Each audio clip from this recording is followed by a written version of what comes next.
James Ernest, Growing Truth Radio Network, here with Tom Stone, author of Now Taking the Field, baseball's all-time dream teams for all 30 franchises.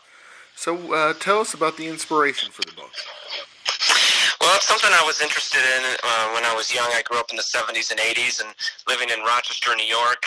During the winters, certainly there's no playing of baseball, a lot of snow up here. But yet a big baseball fan like myself and other kids in the neighborhood, we would still want to be thinking about baseball, and there's only so much you can do to keep up with the trades, particularly back then when there was less media and no internet and so on. So we would sit around and play simulation games and think about who are the all-time greats, American League, National League, and then each franchise. I happen to be a Pittsburgh Pirates fan, so I'd often start there, but I like thinking about all the different teams and who would make up an all-time team. Fast forward to 1999, and that's when I actually started writing the book. It's been off and on for 20 years or so, a lot of editing, re-editing, working with people on the research and everything, but it's been a lot of fun writing it, and I'm glad to get it out there now. So what criteria goes into the greatest team or the dream teams?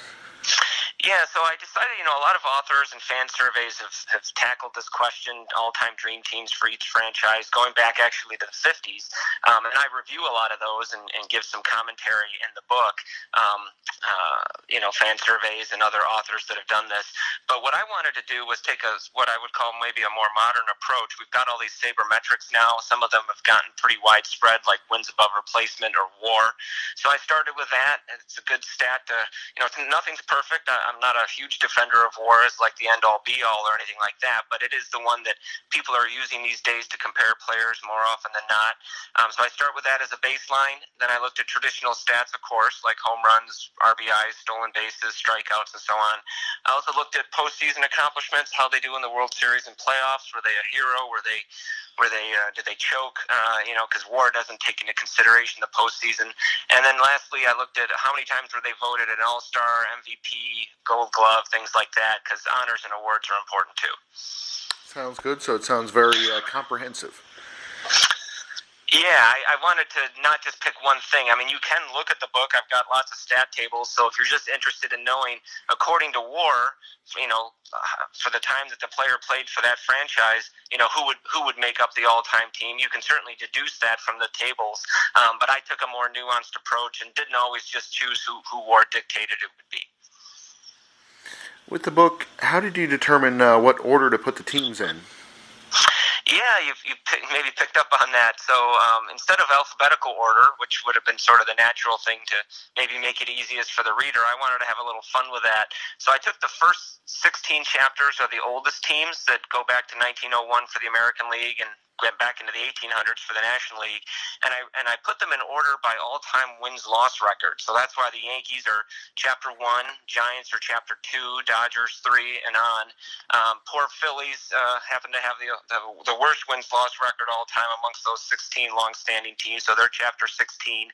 And then I did the same process for the 14 expansion-era teams. So I was a little surprised to see the Angels actually have the best wins-loss record amongst those 14 teams, and then it goes on from there. Blue Jays are next, and of course the Rays currently are dead last, so they're Chapter 30. Interesting. You mentioned Pittsburgh being your favorite team of all time. So who are some of the Pittsburgh players? Yeah, I mean, Pittsburgh's had a lot of great players, arguably the best shortstop of all time, Honus Wagner. So he's, of course, their starting shortstop. They had Roberto Clemente. He's in right field. One thing I did in this book was not just choose a starter. A lot of authors have done that. One starting lineup, a few pitchers, maybe a few honorable mentions. I actually chose a full 30-man roster. So there's a starter and a backup at every position. There's 12 pitchers with an emphasis on starting pitchers. So the Pirates have a lot of great players. Willie Stargell, Wagner, Clemente, Bonds, even though he split his career with the Giants.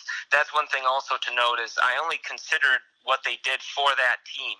So Bonds makes the Pirates, even though he left, early in his career for the Giants. He, of course, also makes the all-time Giants team.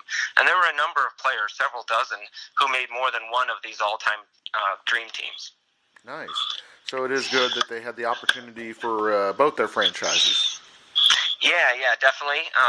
There's lots of players like that. I mean, some come quickly to mind for folks like Frank Robinson. He split his career in half between the Orioles and Reds, so he makes both all-time teams. In fact, he's the starter in left field or right field, I think, for both those teams. Nice. Yeah, my first one that came to mind was Gary Carter for the Mets and the Expos. I was wondering. Yeah, absolutely. Yeah, he makes both the Expos/Nationals, and that's another thing to note is that these teams span across city and nickname changes. So, teams change name, they importantly change cities. So it's a little awkward in some cases. If you're a Nationals fan, you might not care so much about the earlier Expos years, but the chapter on them does span that entire history. Of course, the Twins chapter covers their earlier time as the Senators, so that's why Big Train Walter Johnson is the all-time best pitcher for that, even though he played for the Senators, not the Twins. So I did include the entire history of the game that way, more or less. So the current 30 franchises, I included their entire franchise history in each case. So how were you able to get all the stats, all the figures, all the detail into the book? Yeah, so it was harder when I first started. The internet was young in 1999. There were some stat sites just getting off the ground then. But since then, there's some great resources. BaseballReference.com is, of course, the place that most people go, sort of the definitive source for stats. But there were some other good places. There's a site called BaseballGauge.com that specifically allows you to see the top players by either WAR or the alternate Bill James's win share system, and sort them by team. So that was also a helpful site. When I was a kid, of course, I had tattered copies of the old paper baseball encyclopedias. I think I still have some of those laying around.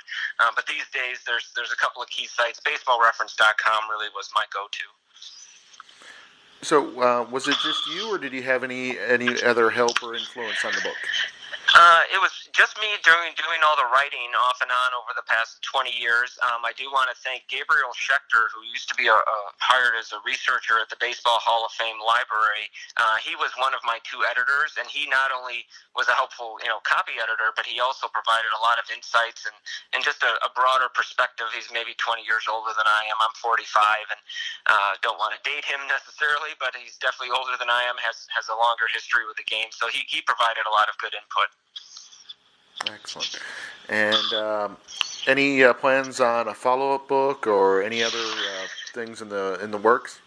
Yeah, I definitely plan to write more baseball books in the future. I'm not real sure what my next topics will be, but this book lends itself to updates. Every 2, 3, 4 years, I'll put out another edition because there'll be changes to some of these teams. That happened. I was quickly updating just for the regular season stats to include 2018 before we went to print here in November, and that required a few changes. Jacob deGrom for the Mets had such a great season, had some bad luck, so his wins-loss record doesn't reflect it, as we all know, but had great statistics. Won the Cy Young and everything, and so that made that season put him over the top and put him onto the all-time Mets pitching staff. Oh wow! So things are changing. It sounds like, and yep. Definitely worth keeping up with it. Excellent. If fans are wanting to follow you on social media or on the web, where's the best place to check you out at? Yeah, thanks. So the main site, I've created a little website for the book, nowtakingthefield.com. No spaces or dashes or anything, just nowtakingthefield.com. And I'm also engaging with readers and baseball fans on both Facebook. Just search the title Now Taking the Field and you'll find the page. And also I've created a Twitter account, which is Tom Stone, TOMSTONE, and then BB, short for baseball. That's my Twitter account, and I'm getting into some interesting debates with fans that are, rabid fans of a particular team here or there. So both Twitter and Facebook is where the discussion's happening. Sounds great. Thank you, Tom. We were glad to have you on the show today. Thanks so much. I appreciate it, James. My pleasure.